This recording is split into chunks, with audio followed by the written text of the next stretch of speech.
سارا رمضان میرے نبی نے گرمی کا گزارا،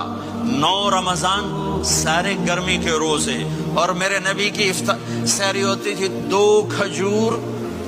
اور 1 گلاس پانی پر روزہ رکھتے تھے۔ اللہ نے اپنے قریب ہونے کا صرف ایک عمل بتایا ہے پورے قرآن، کہ سجدہ کرو اور اپنے رب کے قریب ہو جاؤ۔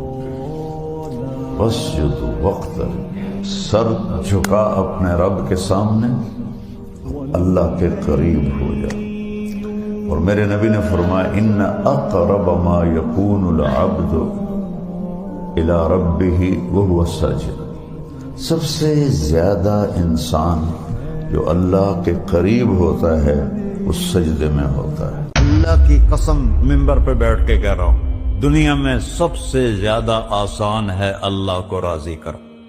اور بہت مشکل ہے انسانوں کو راضی کرنا، بہت مشکل ہے انسان کو راضی کرنا۔ میرا اللہ فرماتا ہے تو اتنے گناہ کر کہ یہاں سے اٹھا اور آسمان کی چھت کو لگا، ساری دنیا کے مفتی فتویٰ دیں گے پکا جہنمی ہے، پکا جہنمی ہے، پکا بدبخت ہے، لیکن ان کی نہ سننا، میرے پاس آ کے کہنا صرف ایک دفعہ یا اللہ معاف کر دے، غفرت لک ولا ابالی، میں تیرے سارے معاف کر دوں گا اور مجھے پوچھنے والا کوئی نہیں۔